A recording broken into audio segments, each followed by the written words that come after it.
Hello, good morning. Good morning. This is Java with John on April 24th, and we have some great guests this morning. Thank you all for tuning in. Java with John is a program that we run at the Senior Center every month, and over the last month or so, we've been doing it virtually, and we've been doing it every week. And it's just an opportunity for us to reach out to the seniors and the residents just to share some information and hopefully get some questions. We're opening the line for questions. The number today is 978-929-6513. We're listening here on 94.9 WAEM. Before we get started, I'd like to introduce the great guests we have. We have special guests, and we also have reoccurring guests, and they're both, and they're all excellent. So starting with our reoccurring guests, we have the Director of Nursing, Heather York. She's been with us every week, and she's going to give us some information about current health updates. Director of the Senior Center and Council on Aging, Sharon Mercurio. She does a great job with our seniors, and she'll be joining us again this morning. James McCray, who is our District Director for the Veteran Services. He does a great job helping veterans both in Acton and in Boxborough. We have our Town Council, Nina Pickering-Cook, a special guest from Boston, who's joining us this morning. And we have the District Superintendent, Peter Light, who runs Acton Boxborough Regional School District. We started the same day, and we've been having a lot of fun together over the last few years. And I'm very pleased to have Peter here this morning to give some updates from the school district. So just a general overview, where we are right now. The community has been in a state of emergency for over a month now. We're seeing what's happening nationally and across the state. The governor ordered all schools to be closed for the rest of the year, which is a big deal, I know, in my household, and we'll hear more about that later from Peter Light. It's a big deal everywhere. And we're going to continue to evaluate other things that are happening every week to continue to address this serious health concern that we're all faced with. One note that happened this week, the Board of Selectmen supported our decision, local staff-wise, to cancel the 4th of July event. This was not an easy decision for us to make. The 4th of July is a very big deal. We get 5,000 to 10,000 people here, and we're very proud to host that event. But given what we're dealing with from a health standpoint, we couldn't see starting the planning process for that right now. So we've decided to cancel that, and we've also canceled all the summer concerts up to July 15th. And after July 15th, we'll decide how to handle the rest of the summer. So that's, again, not great news, but we're continuing to do things we can do to help our community stay safe. I guess that's a good segue to Heather York, our Director of Nursing. Heather has been on the phones and working pretty much every day, all day, trying to do contact tracing for cases that we become aware of. So Heather, could you give us an update on where we are with cases as of today and any new information that you're able to provide? Sure. Good morning. Thank you, John. So our case count in Acton as of this morning is 62 overall positive cases. We are currently doing tracing with the new cases that we received this morning, but we're also currently monitoring about 29 folks as of now in the community who are recovering. I did want to talk about some expanded symptom guidelines that the CDC gave out a couple of days ago. Originally, the 3 symptoms that have been, all over the news and all over any reports on COVID-19 have been focused on fever, cough, shortness of breath. They have expanded that because in the tracking, there's been a lot of different symptoms that people are showing that are a little bit different. Some of those are chills, repeated shaking with chills, muscle pain and weakness, headaches, sore throat, and then also people are losing their sense of taste and sense of smell, which is a specific neurological symptom that we're actually seeing with a lot of the residents within town who we're following. And then from there, there's additional questions that go on with some of those symptoms that show up, especially the change of your sense of smell and taste. So if you do have someone following you through the Board of Health, if it's myself or one of my other nurses. Anything that you have for a symptom that is new for you or different, mention it as we're going through this process, because there are things that they're finding every day with folks. There's some issues with blood clotting, if your COVID-19 gets serious enough, where you can get some modeling and some change in the color of your skin, especially on your feet. And there's also some tingling and numbness in feet that people are mentioning. So just a few extra things. They did update the CDC website to have all of those symptoms, which is great. It's so much more helpful for people. As an example, I spoke to someone last week who, a week before they got a cough, they lost their sense of taste and sense of smell and didn't really know why, and one didn't really wonder too much about it. But then when they started to cough and were diagnosed after they were tested, that was the reason. That was their first sign of having COVID-19. So I think it's important that we have all of this information. I just want to stress again, especially for seniors and for those at risk in the community that have an underlying health disease, such as diabetes, any cardiac history of cancer, kidney disease, anything that puts you at higher risk for COVID-19. The recommendation for all of you is still to stay at home. We do have the stay-at-home advisory within the state, and I know there are reasons that people do have to go out, medical appointments, groceries, pharmacy trips. But if you can stay home and you have someone that can drop things off to you at your house so you don't have to go into the community, that would be the first choice. If you need assistance, there are groups in town that are helping out with grocery delivery and pharmacy pickups, things like that.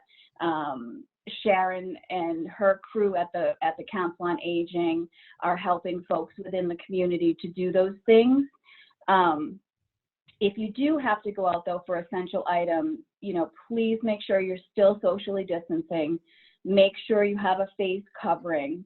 And a reminder is when you come out from the community with a face covering on, when you take that off, you should take it off, fold it inside out so the dirty part, the outside, is folded in on itself. And then you should sanitize your hands if you have hand sanitizer or wipes before you get into your car. Put that mask in the back seat in a brown bag on the floor. Keep it away from the rest of your items in your car. Wash your hands and then get in and drive so you're not cross-contaminating. If someone coughed on you or sneezed as you walked by, take it off, wash your hands, then get in your car. And then again, just safety-wise, wash your hands often, wash and disinfect any frequently touched items in the home, especially if you live with someone who may be working or who may be compromised also. If one of you is going out, make sure you're still doing all of that washing of your hands and of the frequently touched items. And then the only other thing I wanted to mention, we've been seeing some residents in the community who have private caregivers that they have come in to do house cleaning or delivering groceries or to help with showering. I'd like people to remember they should be asking, you should be asking when they come into your house what their temperature is in the morning. Did they take it? That's been a really early sign of COVID-19. Our workers take their temperature in the morning, take their temperature in the afternoon, and report that back to us so that we know that they're monitoring themselves, but they also self-identify if they're not feeling well. So if you have people coming into your house, whether it's someone you pay privately, a friend, a relative, ask them to do that for you. Take your temperature, ask them, the questions: are you coughing? Are you short of breath? Have you lost your sense of smell? All of those symptoms. I think for your own safety, it's good to do that, and I don't think people will be put off by it. I know that it's a little rough discussion sometimes to ask people if they're sick, but definitely do that to keep yourself safe. Thank you. I've been telling my parents to do the same because they have some help at their house, and my brothers and sisters have been all over them to make sure that they're doing that very thing. So that's great advice. Good. Thank you, Heather. Thank you. Yeah, great job. So one other thing that we were just thinking about locally here is that some of our restaurants in town are looking for help with staying in business. So we've been trying to help them with some social media campaigns. We have a takeout selfie campaign. We're encouraging people, if they do go out to get restaurant food and they do so, we encourage them to do so safely and following all CDC recommendations. And if you're able to snap a picture and put it online to help promote that you're visiting one of our businesses, we'd love you to do that. We're also looking at establishing a new procedure to allow our restaurants to sell some of their inventory as if they were a small grocery store. This is something that we've seen some of the other cities and towns do, and it's just another toolkit that we're looking to give to some of our small businesses to help them navigate through this difficult time. So speaking of a difficult time, I think our school district has thousands of people that are supposed to be there every day, and for the last month and a half, there haven't been anyone there other than some staff, and it's been a totally different environment. They're doing some different things to help our community in addition to all the educating that they're trying to do virtually. So I'm really excited to have Peter Light here to tell us a little bit about what's going on in the district. So Peter, what's going on? How's it going virtual schooling these days? Hold on, let's remute you or unmute you. Sorry, thank you. I'm usually the one hosting these and stay unmuted, so I'm always the first one to get caught and being told to unmute myself. So, first, thank you so much. You're right. We typically have between 6,000 and 7,000 people on our campuses every day between our students and staff, and so it's been a real challenge for us. We have now been closed for 6 weeks since March 12th. We originally had been extended through May 4th, and then the governor recently came out with his statement this past Monday, I believe it was, and extended our closure through the end of this school year. So, we've canceled our April vacation. Our students are continuing to learn, but just not from school. So we've implemented a program called distance learning, and I know you just asked about that. And basically it is the idea that students and staff are actually working, but they're working from home. Our focus in this has been keeping the kids connected and engaging with them through a variety of different activities that they can do. We are increasingly aware that our families are undergoing all sorts of stresses at home. Some families have maybe become recently unemployed. Others are caring for sick family members in their house or have become ill themselves. And so we've had to look at having a lot of flexibility in how we look at our learning plans. So we have a combination for our students of video conferences where they have an opportunity to check in with their teachers, see their teachers' faces, see their classmates' faces, either on a daily or every other day basis. And then, also work that can be done independently. I get a lot of questions about that. It's certainly not as pretty as what we do every day during the school year, but it's been a real challenge for our teachers to be able to learn how to take everything that they would normally do in a classroom and bring that online. But it's been an important step for us. And, I know our teachers are trying their best, our students are trying their best, and our families are really trying their best to help all of our kids stay supported. Yeah, it's a challenging time. I know in my household, I have three boys that would normally be in school, and we're doing our best to try to keep them focused on the work that the schools are giving them. And it was tough news to hear on Monday that this was going to be for the rest of the year. But I'm glad to see that you've and the team are really doing a great job in keeping people engaged. And that reminds me. You're doing a great job also with food. I follow the school food services account on Twitter, and they're posting these pictures of the food that they're putting out in the community. It looks really good. And I understand it's not just for school kids, right? Anybody can get it? Yeah, so, one of the most important things to us when we closed down was to think of ourselves as part of the broader community and not just serving our school students. And so one of the early steps we took was to implement a food program that is available to any member of the community who needs help. We do not have criteria for that. people do not need to be eligible for free and reduced price meals, students, and we are opening that to any member in our community. They made some absolutely delicious looking stuffed shells the other day. I was actually very jealous and wished I had, gone over to taste test those. But I would encourage anyone who needs meals. We are open Monday through Friday next week, right in front of the high school from 11:30 to 1. And anyone who stops by, it's actually 2 meals in a bag. So a bagged meal contains both a lunch and a breakfast for the next day. So, please, anyone who's in need of food, we're happy to help. We hit a high of food delivery last week, or earlier this week, I should say. And we actually had over 350 meals go out of the school in that hour and a half period. So we are so thankful to all of our food stewardship staff who've been working with that.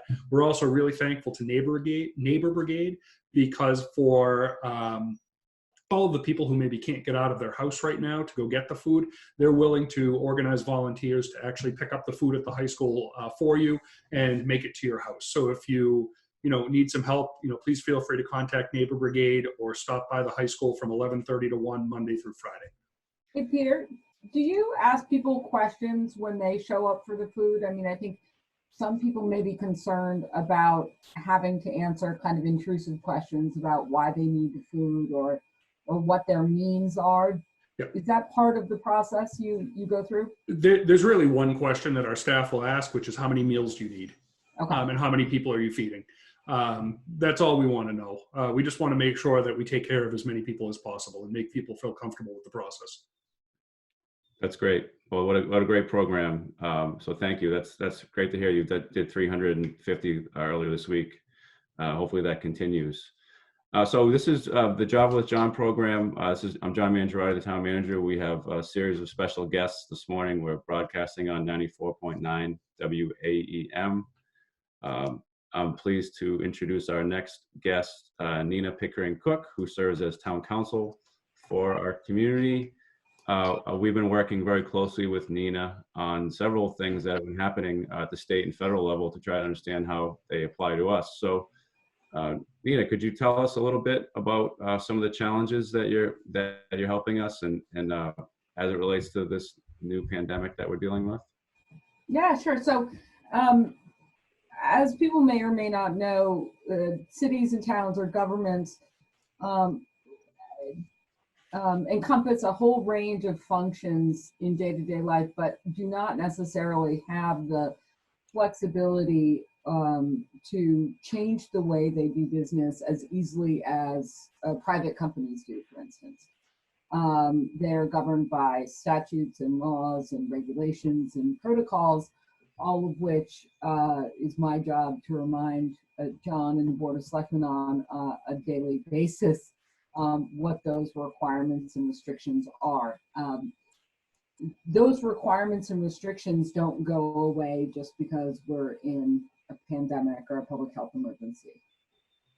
Neither do the other functions of government. So what we've been trying to do over the last, we being my firm and our municipal law group, along with the town manager's office and the Board of Selectmen, is figure out how to have the typical government processes continue and figure out if there are legal fixes we need to make in order to allow the town to change the way they operate. So some really kind of practical examples of that are, it's springtime, which means it's town meeting season and town election.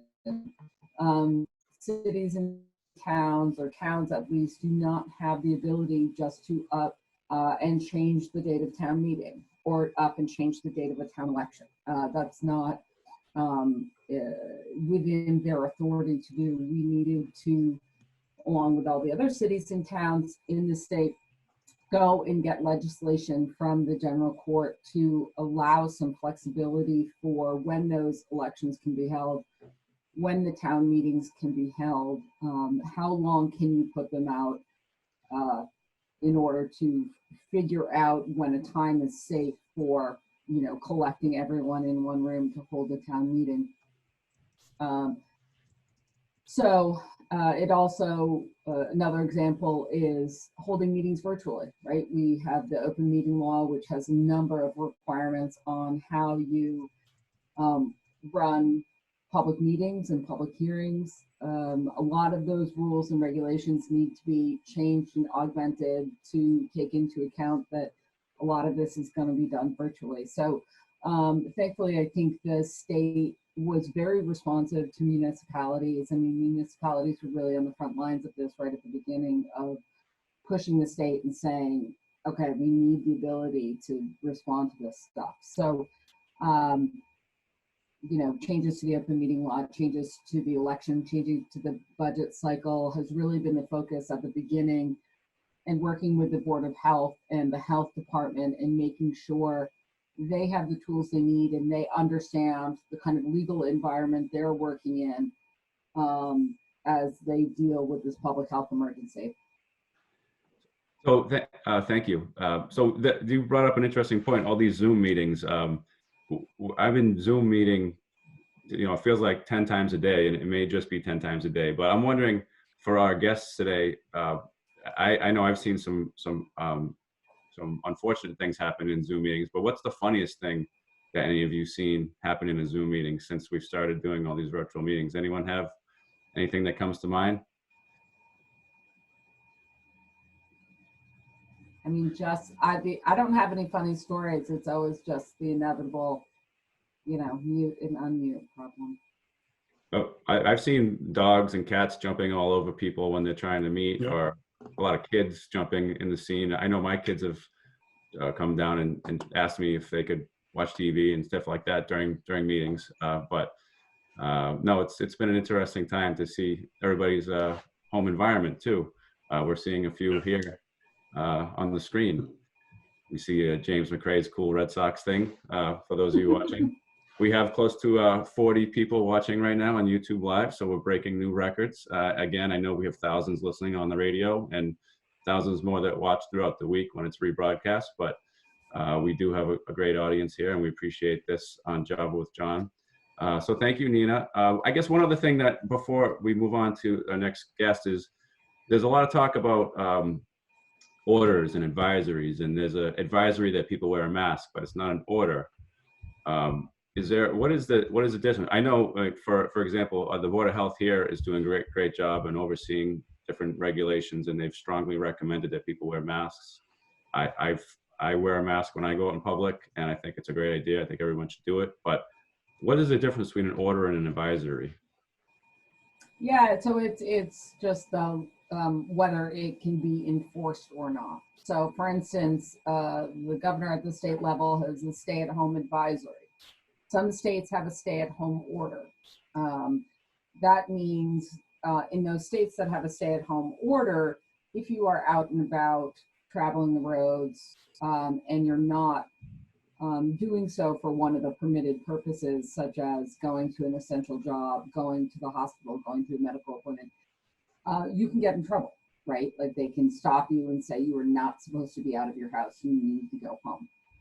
Under then Massachusetts has decided they are not going to do that. They don't have the authority to force people to stay at home.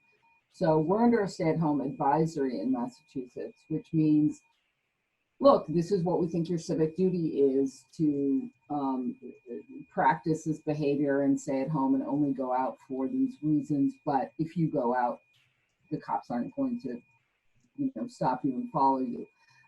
Likewise, with the masks, those are advisories. There is a difference, and local boards of public health do have the ability to issue orders with respect to quarantining or isolating certain people in certain cases. So you heard Heather mention the contact tracing she's doing. If she's doing that contact tracing and discovers various people with symptoms, those people can be ordered to be quarantined in their home or their property and not allowed to leave. That is different than the stay-at-home advisory. So, but that would be a very targeted and a very specific communication from your local Board of Health or health officials that you need to actually quarantine, and that's done on a case-by-case basis. Great. Thank you. Thanks for that clarification. I know it's something that we get asked a lot. So our next guest is James McCray. James is our Veteran Services Officer. How long have you worked for the town, James? Good morning, John. Thanks for having me here. Yeah, I've been working for the town of Acton in this position since 2011.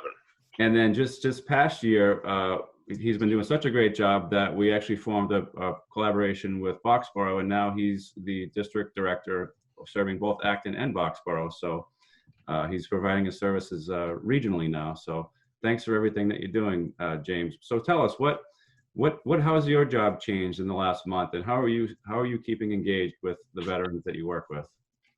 Well, I feel that my job has changed a lot, like a lot of the other departments have changed, where it's a lot more remote work going on, a lot more work happening over the phone and by email, still helping veterans with disability claims and pension claims and whatnot.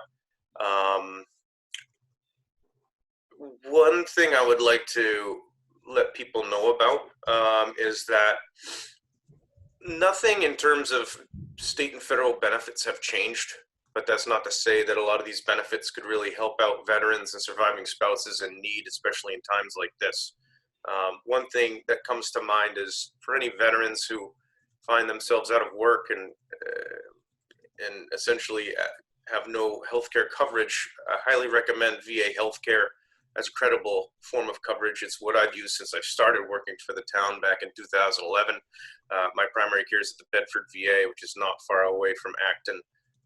And that's definitely something that if people are interested, they should reach out to my office about. Great.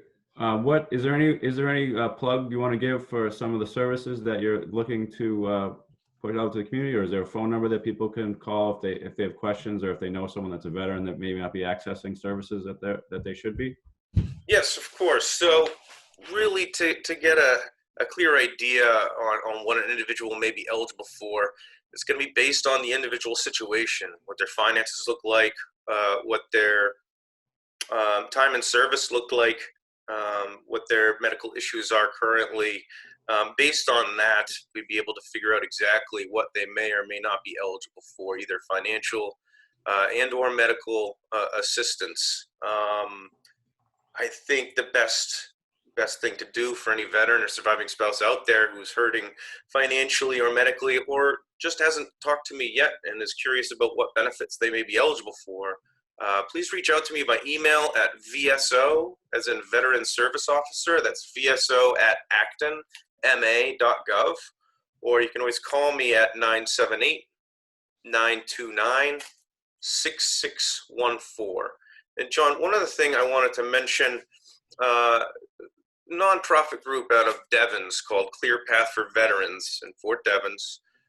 They're having hours a couple days a week for food pickup, where any veterans who are hurting for food right now, I recommend to reach out to me. I can help them register online for a time and day for picking up essential food items. And I would also like to keep people aware that the Open Table in Maynard, as well as the Acton Food Pantry, are still operational for food pickup as well. So for more information on that, please reach out to me. Thank you. Thanks for the info. Actually, one question, it may be too early to know, but is there any thoughts on what's happening on Memorial Day? Yeah, you know, John, I know that we haven't talked about this yet, but based on what you were saying earlier in this whole conversation, you know, it's looking like the end of May, you know, parade and ceremonies will be canceled. If we're talking about 4th of July and that far out, odds are it's going to be canceled. I'd still like to do some type of observance, whether or not we do something that's recorded on the radio and ActonTV as well. Some type of observance is something that I'd like to organize. We'll still be putting out the flags on both town commons as well as other areas designated in town where we usually put out flags for this as well. Great. Yeah. Well, I look forward to working with you on that. And if anybody has any ideas out there, please send them in. Questions.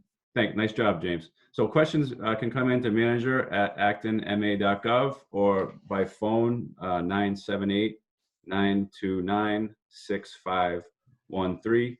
We're on Java with John, our weekly program, with some great special guests this morning, and we've had some good conversation about how our community is addressing this current pandemic that we're in. Our director of the Council on Aging, Sharon, Mercurio, has been doing a great job in trying to find ways to engage with our seniors. This program is one of those ways, but there are several others. Sharon, could you tell us what's planned for the coming weeks, given that it looks like we're going to be in this situation longer than maybe we thought initially? Sure, John. First, I just wanted to thank everybody for being here and doing the show today. We do have several folks that aren't on technology, so that's something we feel strongly about, trying to reach out to everybody. So thank you. The COA staff really have all turned into social workers. I really appreciate everything that they're doing. They've been making phone calls to participants that come to the senior center. We have a phone buddy program. So if people want to be checked in on once a day, once a week, once a month, whatever, just to talk. Those social connections are so important right now. So we have a phone buddy program. ActonTV has been wonderful. We've been doing a lot of programming through them, again, to try to reach everybody. So we have exercise classes, yoga, lectures, line dancing, all happening on a regular basis on ActonTV. What we're looking to start is some programs on Zoom. There's currently a drawing class that started last week on Zoom. There's still openings available, so if anybody's interested, they could email the department or myself. Or what kind of drawing? What kind of drawing classes? What do you mean? Drawing, learning how to draw. Okay, that sounds good. And we're also hoping, the instructor, this is new to everybody, so she was going to try it out and then possibly get it on ActonTV as well. Terry Zaborowski is one of our exercise instructors that has been with the senior center for, gosh, forever, at least 15 years. People really enjoy her, and she's been doing some filming at home, but she's going to be starting a Zoom class as well. Tuesdays with Terry. It won't be an exercise class, but she's going to be giving fitness tips, talking about how to stay active at home. And that will start this Tuesday at 10, so lots of T's. Tuesdays with Terry at 10. And the link will be on our website, so there you go. Okay, that's great. Other ways we're reaching out, we again have been connecting folks to the schools because that's a great program, their meals, Open Table, the Acton Food Pantry. We also have some frozen meals from Open Table, so if people need some extra meals to keep on hand, they can contact us. We also have some handmade masks, because that again is being encouraged for people when they go out in public. So if you need a mask, you can give us a call and we'll put your name on it, leave it outside the building, or find some way to connect with you. Our phone number again is 978-929-6652. Great. Well, nice work, Sharon, as usual. Thank you for contributing and all you're doing to help our seniors. So the questions are starting to roll in. We some compliments are rolling in too. Someone saying that Heather York is doing a great job. I agree. Thank you, Heather. Here's a question. Looks like it's for Peter. What's going on with graduation? Yeah, it's a great question. So we have been working on graduation plans, and we needed to get some more information from the state before we released anything to our students and families, because we needed to know if we could at all possibly hold a live graduation. We feel really badly for our senior class, and I think, of all the kids in our schools who are impacted by this closure, I think the seniors probably are the most, and I think their senior parents, in all honesty, are also impacted the most. This is something that people have been looking forward to for years and years of their life. So we're really committed to trying to make this a special event for everyone. We want to do our best. So as we're planning right now, we are looking at moving the date of graduation up by a week because we need to work with some vendors to be able to do that. So right now we're looking at hosting graduation on the 12th, which is a Friday night. And the night before that will be our awards night where we traditionally give out all of our scholarships. So the 11th and 12th of June are now booked for scholarship night and then graduation. What we're looking to do for graduation is to contract with a vendor who has significant experience, including some of the Ivy League schools, of being able to bring graduation ceremonies online and encourage participation that way. They put out a fantastic product. It's nice. They make it really special. So what we're looking to do that Friday night, we'll have our commencement ceremony, but then we're also looking into trying to plan something earlier in the day where we have the seniors arrive kind of in their caps and gowns in their cars and line up in the parking lot that way, and then kind of a drive-through parade to receive diplomas. And then we're hoping to eventually be reaching out to local police and fire and see if we can arrange some kind of car parade through both of the towns for our seniors to be able to do something, and then we can kind of have two special events. We also know that that's not going to be the same as kind of a live ceremony. So if we're able to later in the summer bring people onto the field and do something, we want to do that. And then we're even looking at some possibilities of even bringing the class back next year, either in the winter, fall, or even at next year's commencement ceremony to be able to do something live with them as well. So we want to take care of our seniors. We want to partner with our community organizations to make it a special event for them. And I hope and think that, even though it's not going to be what everyone expected a couple months ago, I think our senior class is going to remember this commencement ceremony far more than any other senior class who's gone through our high school. Great. Well, that is tough for a student who's been looking forward to graduation for a long time. So I can understand what you've been trying to do to make it special for them, given the circumstances. So we look forward to hearing more about that. Here's a question, I guess, for me, unless anyone else wants to take it. It's if the comprehensive permit for Powder Mill Apartments is approved, will the proposed Piper Lane development be needed to achieve 40B affordable housing threshold for the 2020 census? That's a very specific question, and I can try to answer it the best I can. So the proposed Powder Mill apartment project, for those of you who don't know, near the Maynard line, there is a former industrial site called Powder Mill. That's how it's referred to. There's a proposal to put 230 apartment building with 230 units on that site, which is currently being considered by the Board of Appeals. And if that's approved and it's built, we would be in a status of reaching our 10% threshold, which is needed for every community to meet for part of affordable housing requirements. And this particular question is asking whether we would then need another project to hit the threshold. So the answer to that question, as far as we know, is no.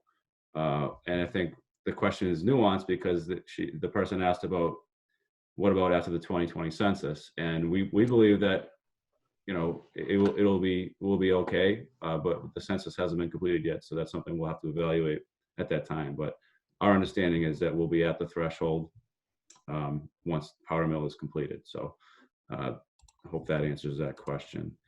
Oh, here's another question. What is the status of the new twin school? Are they starting the project sooner, or is it getting delayed, or what is the impact from this pandemic? Peter, that's a good one for you, I guess. I think so. So, the status is that we are proceeding and still on schedule with construction. There is some work that we can start early, and we're doing that. We actually have some drilling that's going to be happening coming up in about a week or two for the geothermal wells that we have planned for the building. Those are going to be the test wells. And then we are also, we'll be starting to decommission some of the existing Gates classrooms that we know we needed to take down in order to build the new school. And that will also start happening earlier than planned. The overall planning for the building, is still quite a task ahead of us. The when we voted the project back in December, we actually voted not only to build the school, but for the money to finish the design of the school. So there's a whole process that goes into the design and permitting of that building. So there's only so much that you can actually accelerate, but any steps of the project that we can get done, sooner rather than later, we want to make sure we take advantage of. So yeah. Okay, so it's on schedule, and it's on schedule, and slightly ahead in a couple of small areas. Okay, great. Well, that's an exciting project. So thanks for the update on that. Oh, here's a question for, I guess maybe Heather. Should I wear gloves when opening my mail or when I get a package from UPS? Any thoughts on that, Heather? So they haven't made a recommendation to that yet.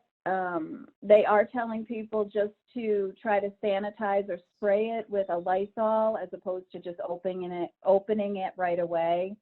There was conversation that maybe it would last, the virus could last on paper or cardboard for a couple of days, but I don't really think I've seen anything that's concrete on that.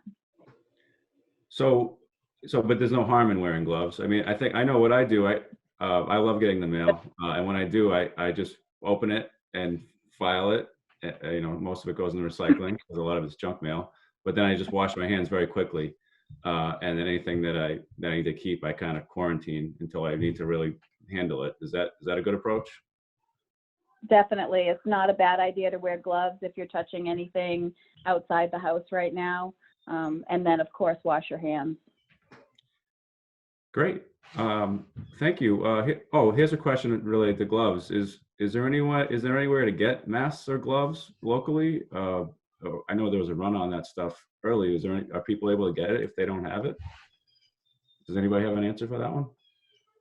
We've been getting a lot of calls about that. Unfortunately, we don't have the supply to hand out, but I do know that folks have been dropping donations off at the public safety facility. I'm not sure exactly what has been dropped off, but I know over the last couple of weeks there have been face coverings, cloth face coverings that folks are making, or donations from different people in town of face masks. I don't know about gloves, but it's worth a phone call. Okay. Thank you. I think we got a question about teens gathering. Or what are we doing about teens gathering? I know that there was concerns about that over the last month, and we've taken several measures as a community under the Board of Health's leadership. We closed Narrow Park. We've closed all the playgrounds. We've closed the skate park. We've closed all facilities like that people would tend to gather. Is there any other steps that we've taken that we should mention to the viewing public? I think, we're just trying to communicate consistently with our families to discourage that. It's awfully hard because, I think, people in the community can gather at any time, and, we can't always be there for that. But, we are definitely communicating on a regular basis with families and trying to discourage our students from gathering. We do have some limited staff on school properties. Our custodians have been working. And if they do see people on either fields or in our parking lots, things like that, they do ask them to leave.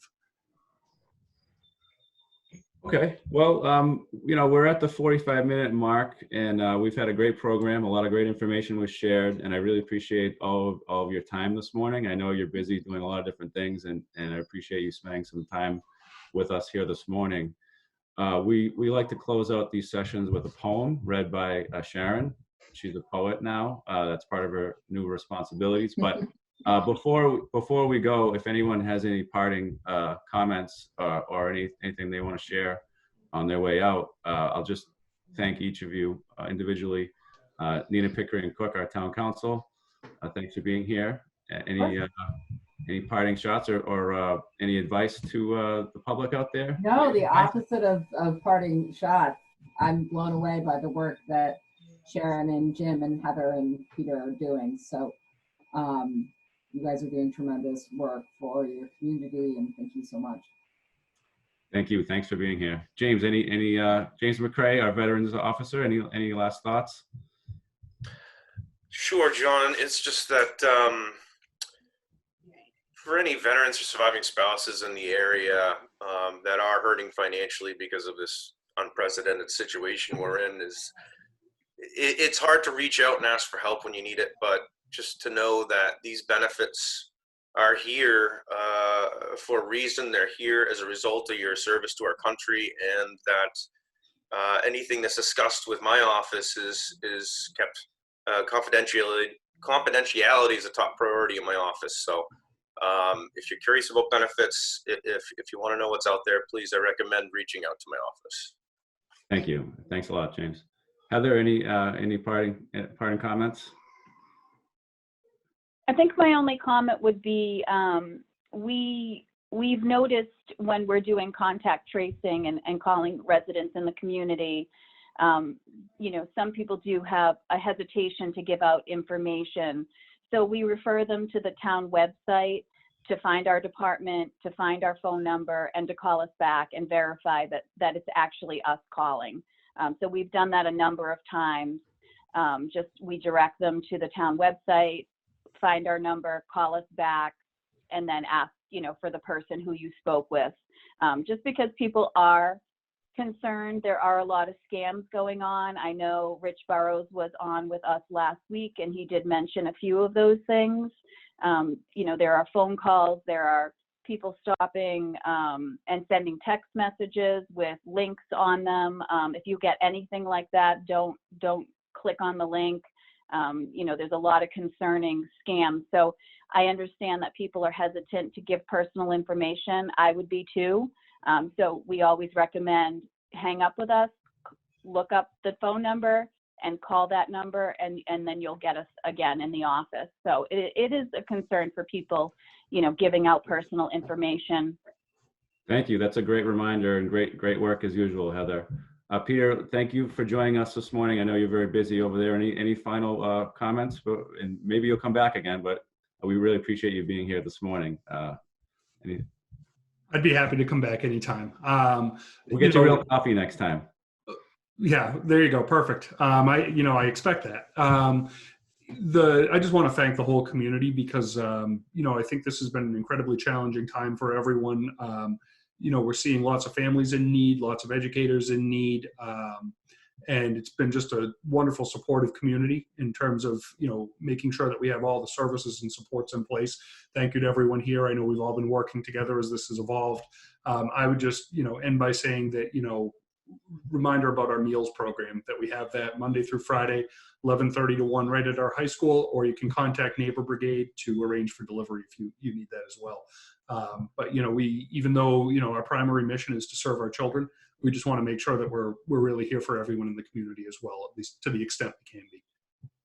Thank you very much, Peter. Thanks for your partnership, and thanks for being here this morning. Thank you. Sharon, before I ask you to give any final comments and read your poem, I just want to take a moment to thank a couple of the folks that are behind the scenes every week on this program. It's a lot of work to put this together, and we have a team that's working every day, or not every day, but when we're doing this program. So I just want to mention Austin Saganowitz is helping screen calls, and Mark Ducci at ActonTV is coordinating the process of getting us on YouTube, and then he actually reproduces it and publishes it, and then makes it available on YouTube and ActonTV afterwards. So we encourage you to check it out if you want to watch this again. Matt Frost helps coordinate the process of getting us on the air on the radio, WAEM 94.9, where we love being here, and Matt's been providing a lot of great leadership in getting us there. And Mark Hald, Assistant Town Manager, helps tie the whole thing together behind the scenes. So we appreciate all of your work every week, and especially during this program. So with that, Sharon, any before you read us your poem, I can't wait to hear what it is. But is there anything you want to share or close with from the Senior Center? I just wanted to remind folks that we're there for them. We're here to help you through this because it is challenging, and I think it's a roller coaster. We all have good days, we have bad days, so don't be hesitant to reach out if you're having one of those bad days, because there'll always be somebody for you to talk to. Great, thank you. So what do you have for us today? Poem today is Hope by Emily Dickinson. Hope is this thing with flowers that, See, I screwed up already. Okay, we got time. We have time. That's okay. Start over.